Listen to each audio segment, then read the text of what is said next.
നമസ്കാരം, പ്രവാസി മലയാളിയിലേക്ക് സ്വാഗതം. ഇന്നത്തെ പ്രവാസ ലോകത്തെ വാർത്തകൾ ഒറ്റനോട്ടത്തിൽ. ഒമാനിൽ 24 മണിക്കൂറിനിടെ കോവിഡ് ബാധിച്ച് 10 പേർ മരിച്ചു.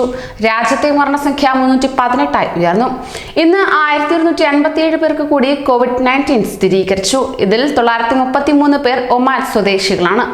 രാജ്യത്തെ ആകെ കോവിഡ് ബാധിതരുടെ എണ്ണം 66,661 ആയതായി ഒമാൻ ആരോഗ്യ മന്ത്രാലയം സ്ഥിരീകരിച്ചു. ഖത്തറിൽ കോവിഡ് രോഗികൾ കുറഞ്ഞു വരുന്നതിനാൽ നിലവിൽ പ്രവർത്തിക്കുന്ന പല ക്വാറന്റൈൻ കേന്ദ്രങ്ങളും അടയ്ക്കും. ഖത്തറിൽ ഞായറാഴ്ച 410 പേർക്ക് പുതുതായി COVID-19 സ്ഥിരീകരിച്ചു.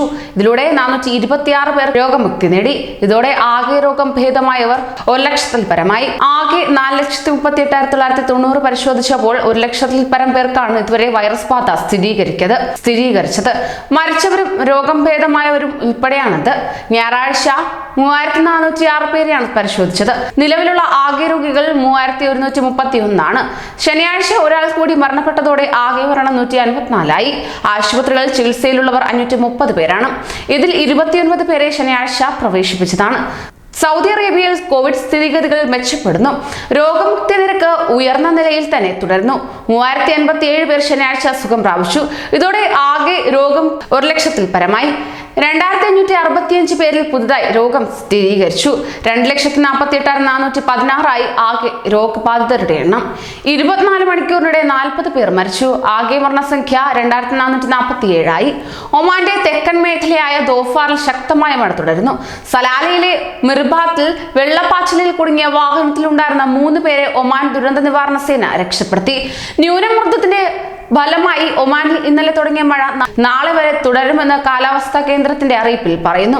ഇന്ന് വൈകുന്നേരം മുതൽ ഇടിമിന്നലോട് കൂടിയ കനത്ത മഴ പെയ്യുവാൻ സാധ്യതയുണ്ടെന്നും ഒമാൻ കാലാവസ്ഥാ നിരീക്ഷണ കേന്ദ്രം വ്യക്തമാക്കിയിട്ടുണ്ട്. കടൽ പ്രക്ഷുബ്ധമായതിനാൽ തിരമാലകൾ 4 മുതൽ 5 മീറ്റർ ഉയരത്തിൽ ആഞ്ഞടിക്കുന്നത് മൂലം അപകട സാധ്യതയുണ്ടെന്നും അറിയിപ്പിൽ പറയുന്നുണ്ട്.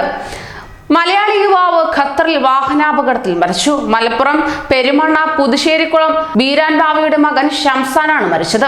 വെള്ളിയാഴ്ച രാത്രി ഷമാലിൽ സൈക്കിളിൽ സഞ്ചരിക്കുന്നതിനിടെ പിന്നിൽ നിന്ന് വന്ന വാഹനം ഇടിക്കുകയായിരുന്നു. ഷമാലിൽ പിതാവിനോടൊപ്പം ഗ്രോസറി നടത്തി വരികയായിരുന്നു.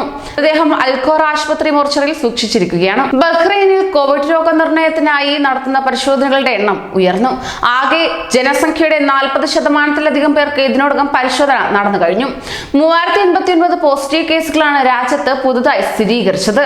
കോവിഡ് പരിശോധനകൾ വ്യാപകമായി നടക്കുന്ന രാജ്യത്ത് ഇതിനോടകം 7 ലക്ഷത്തിൽ പരം ടെസ്റ്റുകൾ നടന്നു കഴിഞ്ഞു.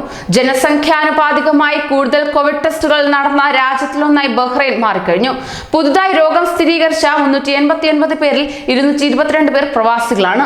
162 പേർക്ക് സമ്പർക്കത്തിലൂടെയും 5 പേർക്ക് യാത്രയിലൂടെയുമാണ് രോഗം പകർന്നത്. പുതുതായി 379 പേർ കൂടി സുഖം പ്രാപിച്ചതായും ആരോഗ്യ മന്ത്രാലയം അറിയിച്ചു. ജയിൽവാസത്തോടെ ഒരു വ്യക്തിയുടെ മൗലികാവകാശങ്ങൾ തടവിലാക്കപ്പെടുന്നില്ലെന്നും അവരും സമൂഹത്തിന്റെ ഭാഗമാണെന്നും ഓർമ്മിപ്പിച്ച് തടവുകാർക്കായി പുനരധിവാസ പദ്ധതികളുമായി വീണ്ടും ഷാർജ. എല്ലാ വർഷവും ജൂലൈ 18 നെൽസൺ മണ്ടേല അന്താരാഷ്ട്ര ദിനമായി ആചരിക്കുന്ന ഐക്യരാഷ്ട്രസഭയുടെ തീരുമാനങ്ങളുടെ അടിസ്ഥാനത്തിലാണ് ഈ നീക്കം. 6 വർഷത്തെ UAE സാങ്കേതിക കണ്ടുപിടുത്തങ്ങളും സ്ഥിരോത്സാഹവും കാത്തിരിപ്പും ജൂലൈ 20 ഫലപ്രാപ്തിയിലെത്തുകയാണ്. ആദ്യത്തെ അറബ് ചൊവ്വ ദൗത്യമായ UAE ഹോപ്പ് പ്രോബ് യാത്രയെ രാജ്യം അത്രയേറെ അഭിമാനത്തോടെയാണ് കാത്തിരിക്കുന്നത്. വിക്ഷേപണത്തിന് മുന്നോടിയായി UAE നേതാക്കളും മറ്റുദ്യോഗസ്ഥരും ജപ്പാനിലെ വിക്ഷേപണ കേന്ദ്രത്തിലെ സംഘവുമായി ശനിയാഴ്ച വീഡിയോ കോൺഫറൻസ് നടത്തി. സ്വദേശികൾക്കും വിദേശികൾക്കും വിശുദ്ധ മക്കയിലേക്ക് അനുമതി രേഖയില്ലാതെ പ്രവേശിക്കുന്നതിനുള്ള വിലക്ക് 19 പ്രാബല്യത്തിൽ വരും. ജൂലൈ 19 ഞായറാഴ്ച മുതൽ ഓഗസ്റ്റ് മാസം 2-ാം തീയതി ഞായറാഴ്ച വരെയുള്ള 2 ആഴ്ചത്തേക്കാണ് ഈ നിയന്ത്രണം.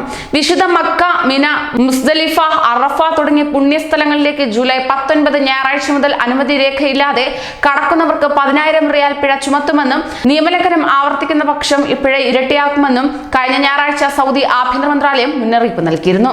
പ്രതിസന്ധിയിലായ സൗദി വിപണി കോവിഡിന് ശേഷം തിരിച്ചെത്തുകയാണ്. നേരത്തെ നിർത്തിവെച്ചിരുന്ന വൻകിട പ്രോജക്റ്റുകളെല്ലാം ഭാഗികമായി പുനരാരംഭിച്ചിട്ടുമുണ്ട്. നേരത്തെ ശമ്പളം കുറച്ച കമ്പനികളിൽ പോലും മുഴുവൻ ശമ്പളം കൊടുത്തു തുടങ്ങി. പലരും മുഴുവൻ ശമ്പളം കൊടുത്തു തുടങ്ങി. മുന്നിലെ പ്രതിസന്ധികൾ മറികടക്കാൻ പുതിയ സാമ്പത്തിക പദ്ധതിയും സൗദി അറേബ്യ തയ്യാറാക്കിയിട്ടുമുണ്ട്. വ്യാപാര മേഖലയിലെ പ്രതിസന്ധി മറികടക്കാൻ കമ്പനികൾക്ക് ശമ്പളം വെട്ടിക്കുറയ്ക്കാൻ സർക്കാർ അനുമതി നൽകിയിരുന്നു. എന്നാൽ വിപണി ഉയർന്നതോടെ പലരും മുഴുവൻ ശമ്പളം നൽകുന്നതിലേക്ക് നീങ്ങി തുടങ്ങി. കൂടുതൽ പ്രവാസി വാർത്തകൾക്കായി ഈ ചാനൽ സബ്സ്ക്രൈബ് ചെയ്യൂ.